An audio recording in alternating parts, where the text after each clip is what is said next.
ओम शांति।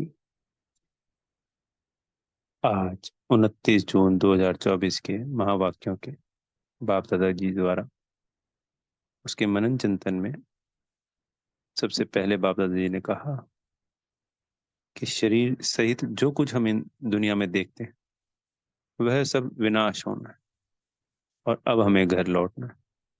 तो इस पुरानी दुनिया को भूल जाओ, करके देखना। इन आंखों से कोई भी चीज जो नजर आ रही है संसार में, कुछ भी, उसमें कुछ भी रहने वाला नहीं है, सिर्फ आत्माएं रहेंगी। आत्मा इन आंखों से दिखाई नहीं देती। जब हमें कोई चीज से हमें प्रेम होता है वस्तु से, और वो धीरे धीरे पुरानी हो रही होती है, प्रेम तो रहता है, पर फिर हमें पता चल जाता है अब ये खराब हो गई है, अब हम है ना इसको ठीक नहीं करा पा रहे हैं, इसको छोड़ना ही पड़ेगा।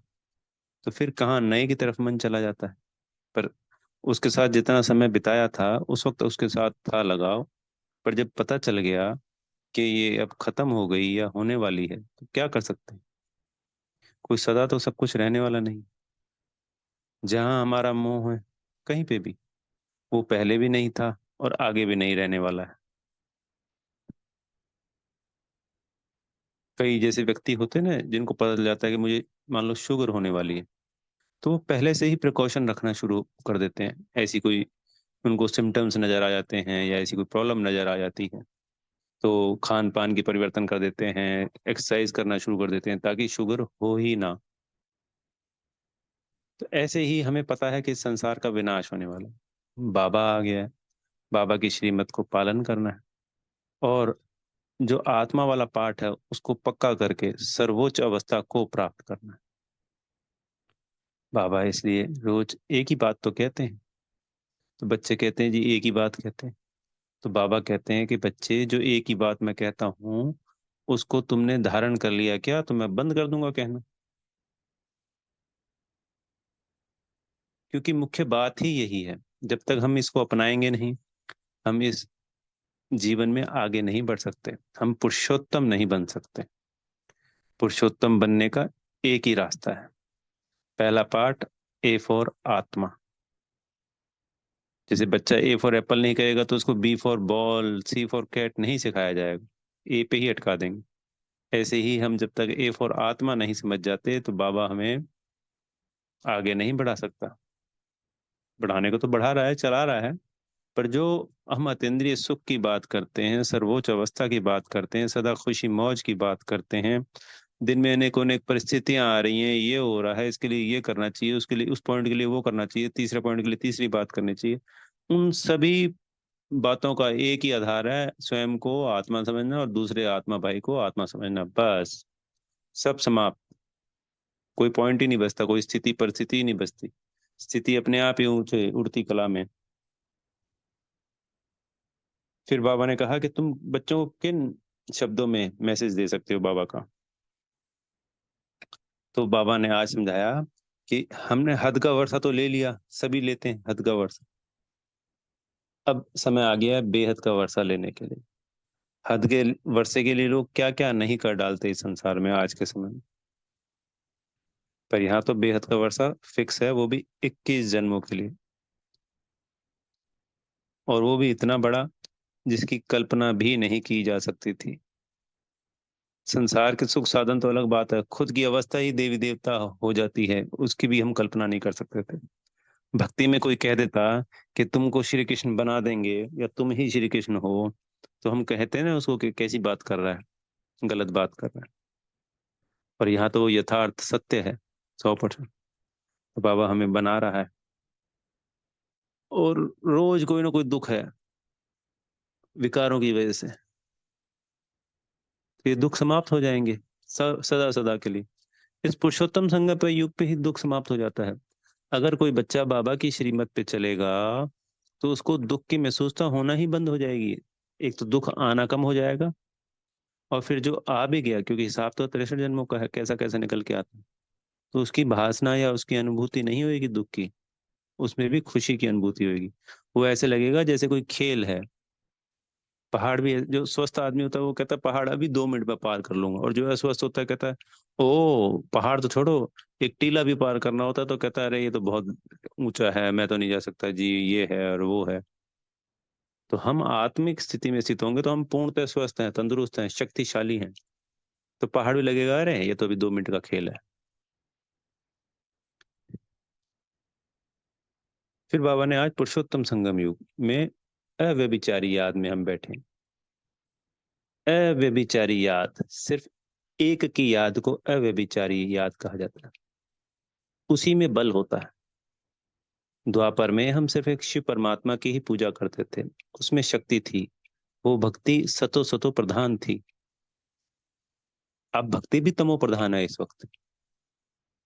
जैसे कोई पतिव्रता स्त्री होती है तो उसमें बल आ जाता है ना, उसने अपने पूरे जीवन में अपने पति के अलावा किसी भी पराये पुरुष के बारे में कभी संकल्प मात्र भी नहीं किया, तो भी इस पतित दुनिया में रहते हुए भी उसका बल कितना शक्तिशाली होता है, आत्मबल। किस कारण से? कि उसने एक की बात मानी, एक की याद में रही जीवन भर। तो हम एक परमात्मा की याद में क्या से क्या नहीं बन सकते, है ना अद्भुत बात। और वहां पे भी हम द्वापर में सुखी थे। दुख सिर्फ नाम मात्र का था, ये कह लीजिए 99% सुख था और 1% दुख होगा, तो वो 1% ना के बराबर ही है। हर तरीके से बाबा कहते हैं ना, 3 युग आप, 3/4 हिस्सा आप हमेशा सुखी रहते हो।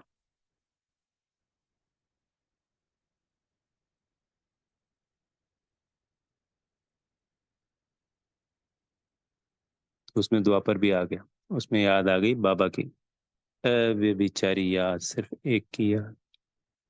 व्यभिचारी याद, अनेकों की याद। देवी देवताओं की करते हैं, आज प्रकृति के 5 तत्वों की कर लेते हैं, मनुष्यों की पूजा कर डालते हैं, गुरुओं की कर देते हैं ना।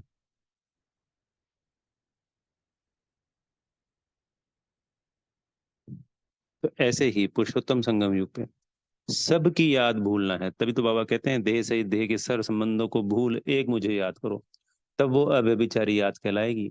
तब हमें सर्व प्राप्तियां होंगी बाबा से। हमें क्यों नहीं हो रही है? क्योंकि आज भी हम अव्यभिचारी की जगह व्यभिचारी अनेकों की याद में लगे हुए हैं। मानो खाना पीना की भी याद आ रही है, तो याद तो याद ही है ना जी। खाने में जो बन गया, जो मिल गया, सफिशिएंट। प्लानिंग नहीं करनी है 10 आइटम बनाए, एक आइटम, एक रोटी एक सब्जी, एक चावल एक सब्जी, बस। सिंपल, सादा भोजन उच्च विचार, सादा जीवन उच्च विचार होता है।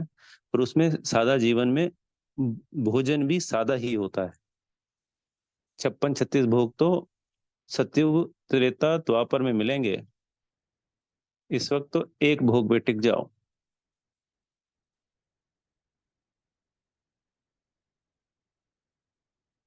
और हमें टिकना ही है, तभी सर प्राप्तियां हो सकती हैं।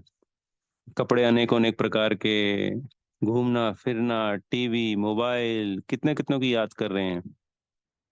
मनुष्य, अपनी देह, सजना सवरना, फैशन, अनेकों अनेक बातें। ये तो संसार में पहले ही हो रहा है, ये जितनी बातें बोली हैं। तो फिर ज्ञान में आके हमने इस पुरुषोत्तम संगम युग पे क्या परिवर्तन किया? इसलिए अव्यभिचारी याद होते ही हमारी अवस्था ऊंची। अव्यभिचारी याद के लिए आत्मा की स्थिति का पाठ को पक्का करना। फिर पुरुषोत्तम संगम युग की महिमा, जैसे हमारे बाबा की महिमा अपरम अपार है, ऐसे ही इस पुरुषोत्तम संगम युग की महिमा अपरम अपार है। सबसे पहली और ऊंची बात कि बाबा हमें मिल जाता है इस संगम युग पे, यही मुख्य बात है। फिर बाबा से 21 जन्मों का वर्षा मिलता है, हम कौड़ी से हीरा बन जाते हैं। अगले 3/4 जन्म कल्प के लिए हम, 3 युग के लिए फिर से तैयार हो जाते हैं बाबा से सुख पाने के लिए। अभी सब दुखी थे, इस दुख से छूटने के लिए हम भी याद करते थे भगवान को भक्ति में, कैसे न कैसे। और आज सारा संसार लगा हुआ है। ये पुरुषोत्तम संगम युग, जहाँ आत्मा परमात्मा का मिलन होता है, जहाँ अतीन्द्रिय सुख की प्राप्ति होती है। जीरो कला से 16 कला बन जाते हैं।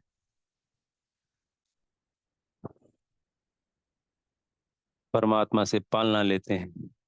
शिक्षक बन के वो हमें पढ़ाता है सृष्टि के आदि मध्य अंत का, 84 जन्मों का, 4 युगों का, सारा का सारा ज्ञान एक ही क्लास में। हिंदी इंग्लिश के शब्द भी आते हैं इसमें, उर्दू संस्कृत के भी शब्द।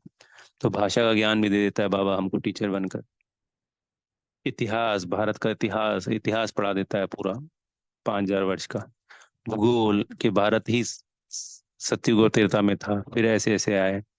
अनेक धर्मों की कहानियां कि ये धर्म तब आते हैं। तो इतिहास हो गया, भूगोल हो गया, हिंदी इंग्लिश मैथ में मल्टीप्लिकेशन, 84 जन, ऐसे ऐसे 8, 12, 21, 42,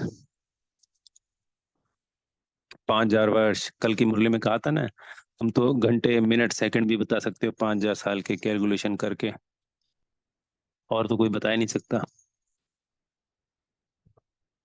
अनेकों ने कैलकुलेशन सिखा देता है, तो मैथ्स भी हो गया। साइंस, आत्मा और परमात्मा की साइंस, कैसे ये सृष्टि काम करती है, कैसे चैतन्य शक्ति से चैतन्य शक्ति को ऊर्जा मिलती है। जब हम आत्मा सुखी सतो प्रधान होते हैं तो प्रकृति और सारा संसार सुखी सतो प्रधान होता है। कैसे हम रजो और तमो में आते हैं और तमो प्रधान बनते हैं तो संसार भी हमारी चैतन्य शक्ति ऊर्जा से रजो और तमो तमो प्रधान बन जाता है। साइंस भी हो गई, सारा सब्जेक्ट एक ही शिक्षक बन जाता है, हमको पढ़ा देता है, जीवन मुक्ति का वर्षा दे देता है उस पढ़ाई से, राजाओं का राजा बना देता है इस पढ़ाई से। गुरु सदगुरु बनकर इस पुरुषोत्तम संगम युग पे सर्व आत्माओं को साथ ले जाता है। गीता में भी साफ कहा, श्री कृष्ण ने जो गीता संसार के हिसाब से कही कि मैं कालों का काल हूँ, मैं सबको लेने आया हूँ। तो सोचना चाहिए सब सदगुरु जो बने बैठे हैं, गुरु जी लोग, ये कैसे किसी की सदगति कर सकते हैं, गति सदगति। जब द्वापर के अंत में ही वो श्री कृष्ण कहता है कि मैं तो कालों का काल हूँ और मैं तुम सबको लेने के लिए आया हूँ, तो कलयुग में फिर ये मनुष्य कैसे हमारी गति सदगति कर सकते हैं। और कालों का काल महाकाल तो शिव को कहा जाता है, ना कि कृष्ण को।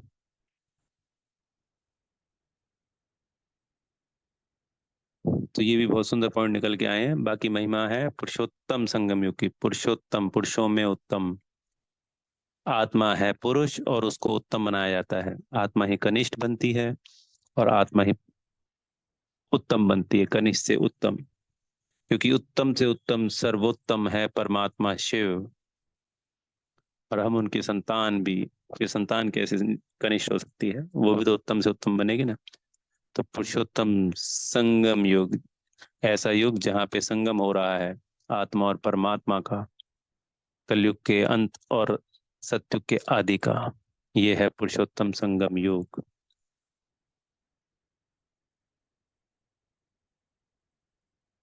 फिर बाबा ने आज वरदान में कहा है, वाह वाह के गीत गाना। वाह मेरा सत्कर्म वाह, वाह मेरा बाबा वाह, वाह ड्रामा वाह, और वाह भाग्य वाह। कोई भी स्थिति परिस्थिति हो करके देखना, सिर्फ लगे रहना, हटना मत उस बात से। वाह वाह वाह वाह वाह वाह वाह वाह, वाह वाह वाह वाह वाह, श्रेष्ठ भाग्य वाह मेरा, वाह श्रेष्ठ कर्म वाह। वो परिस्थिति परिस्थिति नहीं लगेगी, पक्का है, गारंटी। तो आज सारे दिन वाह वाह के गीत गाने हैं। अच्छा, ओम शांति। बेहद का धन्यवाद मेरे प्यारे मीठे बाप दादा जी का।